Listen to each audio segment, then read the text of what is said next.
Right guys, you want to talk about filtration, you want clear water, you want healthy fish, you don't want them to die. I've been getting a lot of comments regarding filtration.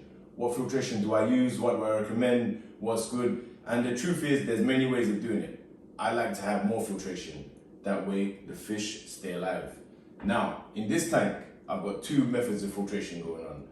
I've got sponge filters, which you can see here, and those sponge filters, a lot of people say they look ugly, but I don't care. They make the tank a good, healthy environment.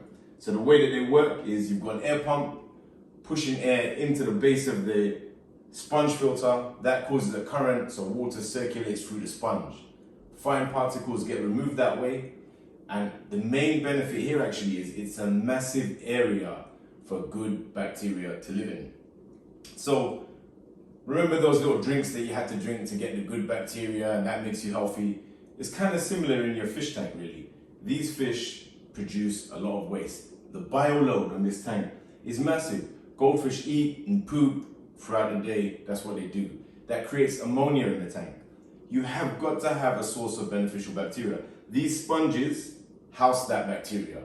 That is a home for the bacteria that's going to make your tank healthy. So sponge filters, great surface area for bacteria to grow on. They also add air into the water as they're running. So I really recommend these. I've got 4 running in here.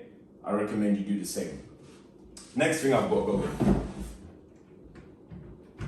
is very simple. Canister filter. Canister filter is great because it sits outside of the tank and that allows you to access it and service it easily. This tank came with this filter. It's a Fluval 207, so it's designed to handle the amount of water that I've got in this tank. There's about 240 liters in this tank. So I would recommend combining a canister filter with sponge filters to get really clear water, really low levels of ammonia in the tank, and a healthy environment for your fish to grow into. So those are my recommendations. But if your fish are dying and you're saying that sponge filters look ugly, then I recommend you reassess your views, people. It's better to have a live fish than dead fish. Right, so the next question is, how often do I need to clean my filter? Now the reality is you don't actually need to do it that much. A dirty filter is sometimes better than a clean filter. So for example, in this tank, I only clean that canister filter maybe once every 3 or 4 weeks. I leave it in a condition where all the bacteria in it can thrive. And that does really well. When I test my water, I taste the beer, but I test the water. All the levels come back good. So having a bit of a dirty filter isn't actually a bad thing as you would think. Next thing is, do not make the rookie mistake of getting your filter and cleaning it with tap water. That is not going to help you. It is going to destroy the colony of bacteria that you've got growing in there and bring you back to square one. Never clean the sponges or the media in the filter with tap water.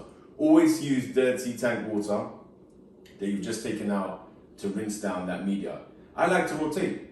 So every 3 weeks or so, I might squeeze out some of these sponges, get them clean, get the dirt out of them, put them back in, and then later on I'll go back to the canister filter. That way everything's balanced, and that's why I like having 2 filters. When I clean one, the other one's dirty, and vice versa. So I really recommend that you don't interfere with them too much, but just stay on top of it. Make sure that not too much dirt is building up in there. That way, they do their job, and the job is to house bacteria and to create circulation and oxygenation within the tank. So those are my recommendations. Get 2 sources of filtration, change them sparingly in terms of cleaning them, do your water changes every week, and you know, all the levels come out good, healthy fish, no more dead fish. That's my advice. And one last message before I go. Do not forget to hit the subscribe button. You need to subscribe because I'm going to be posting loads of information and you don't want to miss out. Thank you.